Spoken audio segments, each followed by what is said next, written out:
আল্লাহ তাআলা যা চান তাই করে।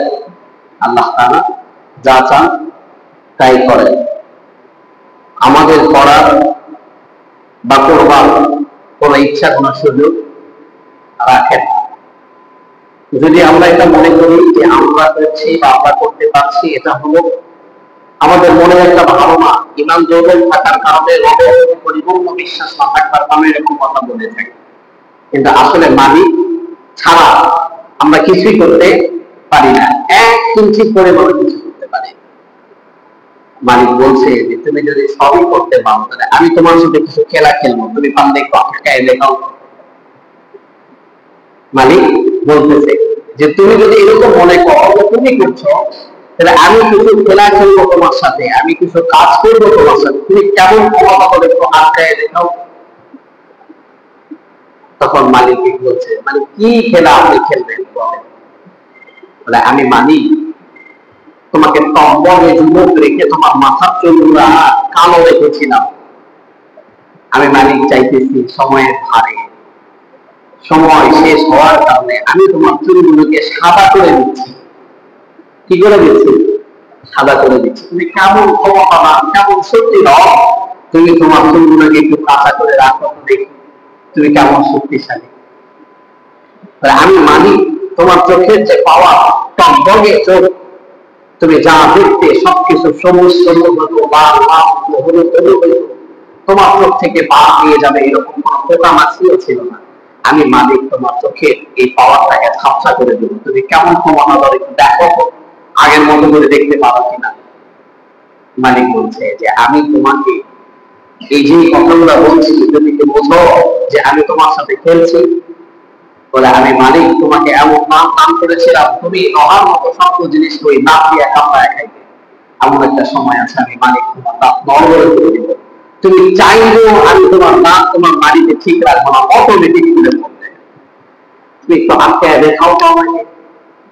বলে, আমি মালিক তোমাকে সবসময় যুবক করেছিলাম, তুমি দাড়ি রেখেছিলে অথবা রাখো, তোমার চামড়াগুলো খুব টাইট ছিল, তোমার দাড়িগুলো কত সুন্দর কালো ছিল, মিশমিশে কালো। আমি মালিক দাড়িগুলোকে সাদা করে দিব, তুমি কেমন ক্ষমতা হও, তুমি একটু আজকে দেখাও তো যে তোমার দাড়িগুলো সাদা হবে না। তাহলে বুঝবো যে তুমি কিছু করছো, আমি মালিক কিছু করিনি। তাহলে বুঝবো মানে তোমার পুরো শরীরে চাপা এত কম ছিল, চোখের সামনে তোমার বলুন হাজি সাহেব কতদিন হয়ে গেছে, কেটে গেছে, ধোলা লাগছে না। কেন ধোলা লাগতেছে না? এই যে আমি রব তোমাকে এমন চামড়া দান করেছি, এমন যুবকত্বর চামড়া দিয়েছি, কেটে যাওয়ার সঙ্গে সঙ্গে অল্প কিছুক্ষণ সিলাই দিয়ে রাখলে 10-12 দিনের মধ্যে জমা নিয়ে যা। আমি তোমার এই চামড়াগুলোকে ঢিলা করে দিব, তোমার শরীরের সঙ্গে ওরকম সম্পর্ক রাখবো না। তুমি কেমনে পারো চামড়া এই জুড়ে যাওয়াটা আটকাও তো? তোমার চোখে তোমার গালের চেহারা কুচকে যাওয়ার ভাবনা তুমি একটু আটকাও তো, আমি দেখি তুমি কেমন ক্ষমতা। মালিক বলছে তোমার কাছে কিঞ্চিত পরিমাণ কিংবা আটকানোর ক্ষমতা নাই, তার মানে এটাই বলবো যে আমি মালিক ছাড়া তোমার কেহ নাই। কথা বলা না, নিজের দিকে দেখলে বোঝা যায় এই জিন্দেগি শুধু আমি যাপন করছি, কিন্তু এই জিন্দেগির এক টানাটানির দায়িত্ব আমার হাতে না। কথা বলেন ঠিক কিনা? আমি চাইতেছি বলে হচ্ছে বিষয়টা এমন নয়, মালিক চাইতেছে এই জন্য হচ্ছে, রব আমাকে চাচ্ছে এই জন্য রবের কাজ আমার দ্বারা হচ্ছে। রব যদি আমাকে না চায় আমার কাজ আমার দ্বারা দিবে না। বলে, আমি জুমার জবাব আদায় করার উদ্দেশ্যে মসজিদে আসছি, এটা রব চেয়েছি। যদি রব না চাইতো আমি জিন্দেগিতে মসজিদে আসতে পারতাম। হাজারো আল্লাহর গোলাম শুক্রবার জুমার দিন হাদিসের মধ্যে এসেছে যদি জমা বিনা কারণে ছেড়ে দেয়, কোন কারণ নাই, কোন অবন নাই, আল্লাহ তাআলা বলে তার নাম কাফেরের খাতায় চলে যাবে। আল্লাহর একটা হুকুমকে অস্বীকার করার কোন কাফেরের খাতায় তার নাম চলে যেতে পারে। হাজারো যুবক আছে, হাজারো মুসলমান আছে, শুধু জুমার দিনে জুমার নামাজ নয়, প্রত্যেক নামাজ অস্বীকার করে নিজের ঘরে বসে থেকে সময় পার করছে, আছে না নাই? মালিক বলে, কত যুবককে দুনিয়া থেকে আমি প্রাণ দিলাম, এখনো সময় হয় নাই। মালিক বলছে, কত দিন থেকে আমি এখনো জীবিত রেখেছি আমার কুদরতের গোলামি করবার জন্য। আমি মালিক এই বিদ্যুৎ তাপ দিব, আটকানোর কারণ ক্ষমতা নাই।